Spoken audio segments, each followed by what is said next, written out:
Good morning everyone. मेरा नाम रोशनी गुप्ता है और स्वागत है आपका द सिलेक्शन क्लासेस के अंदर। आज हम ले आए हैं 18 से 24 सितंबर 2023 के इम्पॉर्टेंट करंट अफेयर एमसीक्यूज़ को।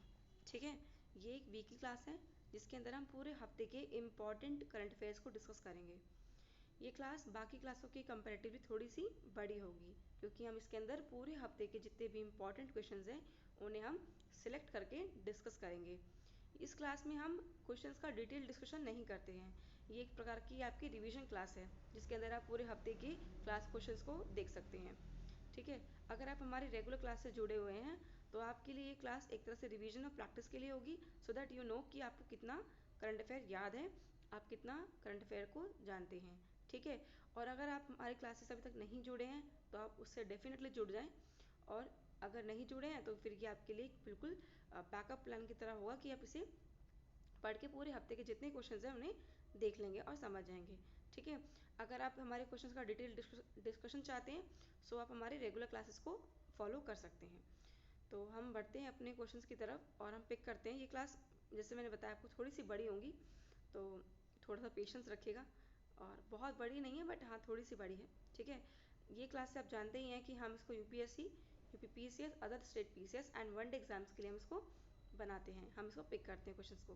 ठीक है, तो हम देखते हैं अपने पहले क्वेश्चन को देखते हैं। आज का ये बेसिकली 18 से 24 के बीच का जितने भी क्वेश्चंस पूरे हफ्ते के हैं उनको हमने यहाँ पे चुना है। ठीक है, तो आज का पहला क्वेश्चन है, एशिया में पहली बार भारतीय सरजमी पर मोटर बाइक की शीर्ष रेस यानी कि मोटो जीपी का आयोजन कहाँ हो रहा है। ठीक है, where is the top motor bike race moto GP being organized on Indian soil for the first time in Asia. Option A है आपका न्यू दिल्ली, बी है नोएडा, सी है गुरुग्राम और डी है कोलकाता। तो इसका आपका आंसर है क्या?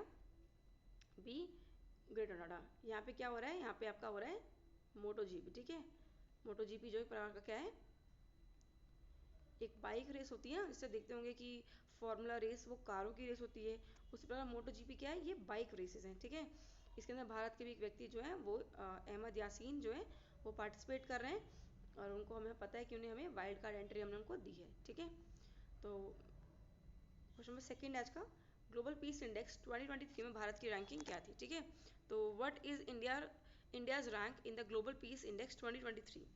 आपके ऑप्शन है 8 126, बी 16, सी 166 116 एंड डी 102। तो इसका आंसर आपका क्या है? इसका आंसर आपका है ए 126। ठीक है, India rank 126 in global peace index. ठीक है, अगर हम बात करें कि ग्लोबल पीस इंडेक्स के अंदर इंडिया की रैंकिंग क्या है तो वो है 126। देखिए मैं आपको बता चुकी हूँ कि हम ये क्लासेस, आप बोलेंगे कि क्वेश्चंस तो वही हैं जो हमने आपने पहली वीडियो में करा रखा है, तो ऐसा नहीं है, क्योंकि आप जान रहे हैं कि ये पूरी हफ्ते के क्वेश्चंस हैं जिनको हमने सिलेक्ट किया है। ये सबसे पूरे हफ्ते के सबसे इंपॉर्टेंट क्वेश्चंस हैं। ठीक है, तो जितने सबसे टॉप मोस्ट इंपॉर्टेंट क्वेश्चंस थे हमने वो क्वेश्चन यहाँ पे पिक किए हैं। हालांकि आप देखेंगे कि हमने हर रोज़ के जो क्वेश्चन है उसके अंदर 10, 7, 10, 8 हम क्वेश्चन चूज़ करते थे, तो ऐसे पूरे हफ्ते में 70-80 क्वेश्चन 70 के आसपास क्वेश्चन बनते हैं। बट हमने यहाँ पे आपको पूरे 70 क्वेश्चन नहीं दिए, हमने आपको यहाँ पे उन 70 में से जो सबसे ज़्यादा रिलेवेंट और सबसे ज़्यादा इंपॉर्टेंट है हमने यहाँ पे उन्हीं को सिलेक्ट किया है। ठीक है, तो उसका आंसर आपका है ए 126। देखिए यहाँ पे आंसर दिया हुआ है 126। ठीक है, क्वेश्चन नंबर आपका थर्ड है, digital quality of life index सर्वेक्षण में भारत की क्या रैंक है? What is the rank of India in the digital quality of life index survey? आपका आंसर है इसका ए 59। इंडिया स्कोर या India rank 59th rank in the digital quality of life index. ठीक है, क्वेश्चन नंबर फोर्थ है आज का, India international convention Yashobhoomi का उद्घाटन कहाँ किया गया है? अभी आपको पता होगा हाल ही में नरेंद्र मोदी ने क्या किया है, भारत के जो प्रधानमंत्री है नरेंद्र मोदी, उन्होंने यशोभूमि का उद्घाटन किया है। ठीक है, तो ये क्या है, एक तरह कन्वेंशन सेंटर जो बहुत ही बड़ा होता है, एक एरिया जिसके अंदर बाहर से आने वाले राजदूत वगैरह और बाकी लोगों की मीटिंग्स वगैरह होती हैं। ठीक है, तो उसकी स्थापना हुई है दिल्ली के अंदर। ठीक है, क्वेश्चन नंबर 5 है, ये बहुत ही इंपॉर्टेंट क्वेश्चन है, मैंने आपको अपनी पहली क्लास में बताया था कि ये बहुत इंपॉर्टेंट है, दोबारा बता रही हूँ कि ये बहुत इंपॉर्टेंट क्वेश्चन है।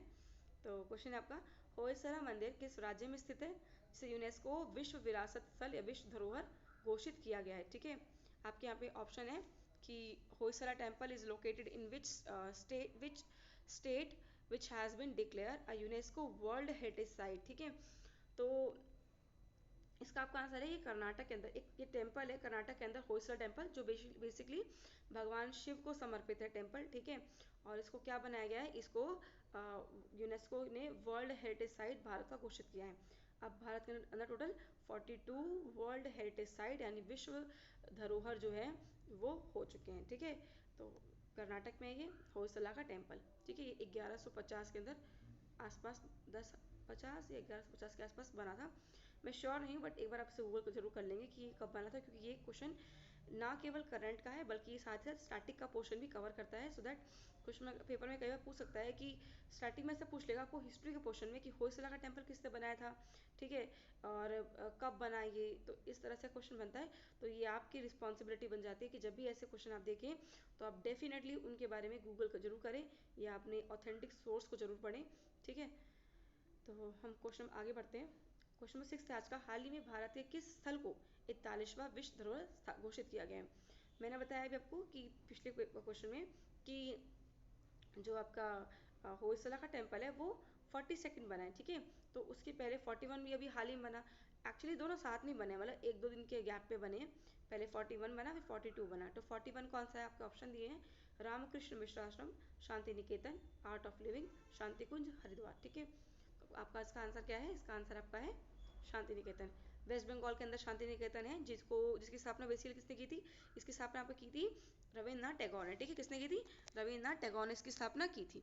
तो सॉरी, तो उसकी स्थापना की थी रविन्द्रनाथ टैगोर ने। और वेस्ट बंगाल के अंदर अब कितने टोटल हो गए, सॉरी हाँ थोड़ा सा कैमरा डिसबैलेंस हो गया था। तो वेस्ट बंगाल के अंदर टोटल 3 अब हो चुके हैं आपके क्या विश्व धरोहर स्थल। ठीक है, तो भारत के 41वां जो धरोहर है वो क्या है, शांति निकेतन है वेस्ट बंगाल के अंदर।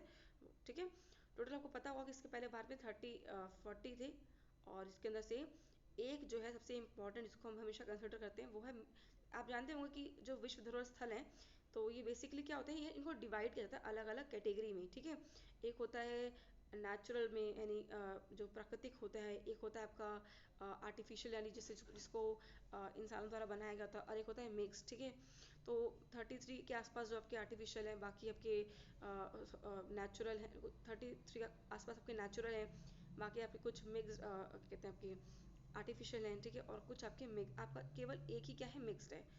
तो वो जो एक मिक्सड है वो सबसे इम्पॉर्टेंट है, जिसको हम बोलते हैं कंचनजंगा राष्ट्रीय उद्यान। ठीक है, तो जो कंचनजंगा राष्ट्रीय उद्यान है वो कौन सा है आपका, वो आपका मिक्स्ड कैटेगरी का राष्ट्रीय जो विश्व धरोहर स्थल है। तो 41वां कौन सा बना है, शांति निकेतन बना है। अब हम अगला क्वेश्चन देख लेते हैं। क्वेश्चन नंबर 7 है आज का, नॉर्मन ई बोरलॉग पुरस्कार से किसे सम्मानित किया गया। बेटा ये बहुत ही इंपॉर्टेंट क्वेश्चन है। ठीक है, ये अवार्ड्स बेसिकली पूछता है आपसे कि किसको मिला है अवार्ड। तो नॉर्मन ई बोरलॉग अवार्ड जो बेसिकली क्या है मिला है, ये मिला है आपके स्वाति नायक को। ऑप्शन आपके दिए गए यहाँ पे, ऑप्शन देख लें। इसका आंसर है B, Swati Nayak. Swati Nayak will be got क्या, Norman E Borlaug award. Okay, हाल ही में चर्चा में रहा संविधान सदन क्या है, what is the recently discussed constitution assembly. आपका ए केंद्र सरकार की योजना है, बी लुटेन्सो का नया नाम है, सी ओल्ड संसद का नया नाम है, और डी उपरोक्त में से कोई नहीं। तो मैंने क्लास में आपको इसके बारे में डिस्कस भी किया था कि नरेंद्र मोदी ने अभी क्या किया, हाल ही में जो भारत की ओल्ड संसद है वहाँ से अपना अंतिम भाषण दिया, और अंतिम भाषण में उन्होंने उस स्थल को एक याद बनाने के लिए और उसका एक सांस्कृतिक और उसका एक राजनीतिक महत्व दर्शाने के लिए और आने वाली पीढ़ियों के लिए वो एक प्रेरणा का स्रोत बना रहे, भारतीय संविधान जहाँ से बना। ठीक है, उसकी याद को ताज़ा बनाए रखने के लिए क्या किया गया है, ओल्ड जो संसद भवन है उसका नाम अब कर दिया गया है क्या, संविधान सदन। ठीक है, तो अब ये जाना जाएगा किसके नाम से, संविधान सदन के नाम से जाना जाएगा। क्वेश्चन नंबर 9 है, ये बहुत इंपॉर्टेंट क्वेश्चन है आज का, मतलब पूरे हफ्ते का। नारी शक्ति वंदन अधिनियम किसकी पहल है। तो ये आपके ऑप्शन दिए हैं केंद्र, राज्य, असम और कोई नहीं। तो ये बेसिकली केंद्र राज्य सरकार जो है उनकी पहल है।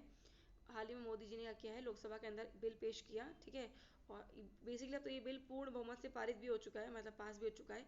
और ये 128वां कौन सा, 100 एक मिनट, ये 128वां क्या बन गया है, अमेंडमेंट बन गया है। ठीक है, क्या बन गया है, 128वां कॉन्स्टिट्यूशन अमेंडमेंट बन गया है, जिसके तहत क्या है, भारत में लोकसभा के अंदर और राज्य विधानसभाओं के अंदर भारतीय महिलाओं को 33% का आरक्षण मिलेगा। ठीक है, क्वेश्चन नंबर 10 है आर्थिक आज़ादी सूचकांक में भारत का क्या स्थान है। ठीक है, तो सॉरी, जो world where is India in the economic freedom index, तो आपके ऑप्शन यहाँ पे दिए गए हैं, इसका आंसर आपका डी 87 रैंक है।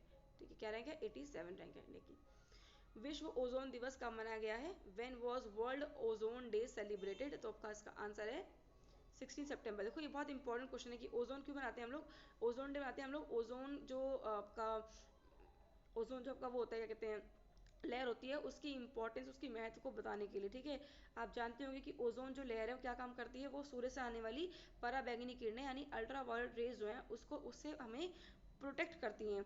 और ये कहाँ पे होता है, ये कहाँ लाई करता है, ये बेसिकली आपके समताप मंडल में होता है। आपने पढ़ा होगा कि जो हमारा वायुमंडल है वो अलग अलग भागों में बटा हुआ है, इसमें शोभ मंडल, समताप मंडल और अन्य मंडल ऐसे आते हैं। ठीक है, बाह्य मंडल ऐसे आते हैं। तो उसके उसके अंदर जो समताप मंडल है उसके अंदर क्या पाया जाता है, हमारा ओजोन लेयर पाया जाता है। ठीक है, ओजोन लेयर हमारा कहाँ पाया जाता है, आपका समताप मंडल पाया जाता है। और ये बेसिकली क्या होता है, ये हमें मनाते हैं 16 सितंबर को ओजोन डे। ठीक है, अब आपका क्वेश्चन नंबर 12 है क्रिकेट एशिया कप 2023 का खिताब किसने जीता है। ठीक है, who has won the cricket Asia cup 2023 title. आपका ऑप्शन है ए भारत, बी श्रीलंका और डी सी अफगानिस्तान और डी पाकिस्तान। तो obviously not other than Bharat. Bharat ने क्या किया है, एशिया कप जीत लिया है, लगातार 8वीं बार जीता है भारत ने एशिया कप। और किसको हरा के जीता है, ये हरा के जीता है किसको, आपके श्रीलंका को। ठीक है, श्रीलंका को भारत ने हरा दिया और एशिया कप अपने नाम कर लिया है। क्वेश्चन नंबर 13 आज का, हाल ही में किस रेलवे स्टेशन का नाम बदल करके शहीद तुषार महाजन रेलवे स्टेशन के नाम पर रख दिया गया है। तो आपके ऑप्शन है A Udhampur railway station, B Samba railway station, C Ramnagar railway station और डी अनंतनाग रेलवे स्टेशन। ठीक है, तो आपके पुलवामा अटैक के दौरान जो भारत के एक शहीद हो गए थे सिपाही कैप्टन जो थे तुषार महाजन, उनके नाम पे क्या किया गया, उधमपुर रेलवे स्टेशन को क्या किया गया, उधमपुर रेलवे स्टेशन को आपका इनके नाम पे रख दिया गया। अब इसका नाम उधमपुर ना होकर के शहीद कैप्टन तुषार महाजन रेलवे स्टेशन कर दिया गया है। विश्व मशाला कांग्रेस 14वां संस्करण कहाँ आयोजित हुआ था, where will be the 14th edition of world spice congress will be held. तो आपका इसका आंसर है मुंबई। मुंबई के नवी मुंबई के अंदर क्या हुआ है, 14वां संस्करण हुआ है किसका, विश्व मसाला कांग्रेस। मसाला आप जानते हैं कि भारत मसालों के लिए बहुत ही प्रसिद्ध है, और कहीं ना कहीं देखा जाए तो यही जो है एक रीज़न था जिसने यूरोपियों को भारत की तरफ आकर्षित करने का बहुत महत्वपूर्ण कार्य किया था। ठीक है, और आप बाकी आगे की बात तो आप सब जानते ही हैं। क्वेश्चन नंबर 15 है OIML प्रमाण पत्र जारी करने वाला भारत कौन सा देश बन गया है। तो India has become the which country to issue OIML certificate. तो basically India become the 13th country, Bharat अब 13 देश है जो OIML सर्टिफिकेट को जारी करेगा। ठीक है, हाल ही में मास्टर कार्ड इंडिया के नए चेयरपर्सन कौन बने, ये बहुत ही इंपॉर्टेंट क्वेश्चन है। ठीक है, ये भी बहुत इंपॉर्टेंट है, जैसे हमारी हर क्लास में हम बेसिकली सारे इंपॉर्टेंट क्वेश्चन लाए हैं, पर होता है ना कि इंपॉर्टेंट में भी कुछ इंपॉर्टेंट होता है, तो ये बेसिकली वही है कि इंपॉर्टेंट का जो इंपॉर्टेंट है वो। ठीक है, जैसे हमने देखा था कि होयसला का टेम्पल वाला कि वो हमारा भारत का कौन सा विश्व विरासत स्थल बना है, शांति निकेतन कौन सा विश्व विरासत स्थल बना है। ठीक है, और ये मास्टर कार्ड इंडिया के नए चेयरपर्सन कौन है, तो ये इंपॉर्टेंट के अंदर भी बहुत इंपॉर्टेंट क्वेश्चन हैं, तो इसको आप जरूर मार्क कर लें और ज़रूर ध्यान कर लें। तो ये है रजनीश कुमार, जिन्हें क्या मिला है, जो बने हैं क्या आपके MD बने हैं आपके, बिकम द न्यू चेयरपर्सन बने हैं आपके मास्टर कार्ड इंडिया के। ठीक है, क्वेश्चन नंबर आपका 17 है, हाल ही में कहाँ आदि शंकराचार्य की 108 फीट ऊंची प्रतिमा का अनावरण किया गया है। ये क्वेश्चन मैंने आपको क्लास में भी डिस्कस किया था, और ये क्वेश्चन मैंने आपको प्रैक्टिस के लिए भी दिया हुआ था कि ओंकारेश्वर जो है, ओंकारेश्वर MP का जो ओंकारेश्वर है, वहाँ पर शंकराचार्य की 108 फीट ऊंची प्रतिमा बनाई जा रही है। ठीक है, क्वेश्चन नंबर 18 है, सितंबर 2023 में गजेंद्र सिंह शेखावत ने किस शहर से स्वच्छता ही सेवा अभियान शुरू किया है। तो जो हमारे जल मंत्री आप कह सकते हैं, या फिर हमारे जो स्वच्छता मंत्री हैं वो जिनका नाम क्या है, गजेंद्र सिंह शेखावत, उन्होंने क्या शुरू किया है, स्वच्छता ही सेवा अभियान शुरू किया है। From which city did Gajendra Singh Shekhawat launch the स्वच्छता ही सेवा अभियान 2023। बेसिकली यहाँ पे ये मिस हो गया बच्चों। ठीक है, ये आगे का इंग्लिश वाला वर्जन थोड़ा सा मिस हो गया है, तो आप समझ जाना क्या लिखा है, स्वच्छता ही सेवा अभियान 2023। ठीक है, तो ये कहाँ से शुरू किया है, अहमदाबाद से किया है, कोची, पुणे और जयपुर। तो इसका आंसर आपका है डी जयपुर। आप ना सभी क्वेश्चंस को देखें और उसका आंसर अपने आप लगाएं, जितना आपका ठीक हो अपने आप को स्कोर करें, ऑथेंटिक और सही स्कोरिंग दें खुद को, एटलीस्ट खुद को आप सही इवेल्युएट करें, है ना। तो वो क्वेश्चन आप देखें, ये सारे क्वेश्चन आप पढ़ चुके हैं बेसिकली। तो अब क्या करें, इस क्वेश्चन को आप देखें और इसका आंसर अपने आप लगाएं, अपने दिमाग में, अपनी कॉपी में कहीं भी लगाएं, और एंड में कैलकुलेट करें कि आपने कितना स्कोर किया है, ठीक है। आपको अभी कितनी मेहनत की और ज़रूरत है, ठीक है। तो इससे क्या होगा, आप अगली बार और एक्स्ट्रा मेहनत करेंगी। अगर आपके नंबर अच्छे आएंगे तो आप बहुत पॉजिटिव और एनर्जेटिक फील करेंगे, है ना। तो इसीलिए ठीक है। तो क्वेश्चन नंबर 90 देखते हैं हम अपना। हाल ही में जारी रैंकिंग के अनुसार क्रिप्टो अपनाने के मामले में भारत कौन सा देश है। क्रिप्टो आप जानते हैं एक प्रकार की करेंसी होती है, ठीक है, जो बेसिकली इसको हम छू भी नहीं सकते, टच भी नहीं कर सकते, ये प्लास्टिक करेंसी भी नहीं होती, ठीक है। एक तरह से वर्चुअल करेंसी आप इसे कह सकते हैं कि ये वर्चुअल करेंसी है, ठीक है। तो इंडिया नंबर 1 पे। और आप जानते होंगे कि भारत सरकार क्या करती है, क्रिप्टो के ऊपर होने वाले प्रॉफिट का 30%, कितना परसेंट, 30% जो है, अगर आपको प्रॉफिट हो रहा है क्रिप्टो के ऊपर तो गवर्नमेंट जो है 30% आपसे टैक्स के तौर पे वसूलती है, ठीक है। तो ये आपका क्वेश्चन 19 हो गया।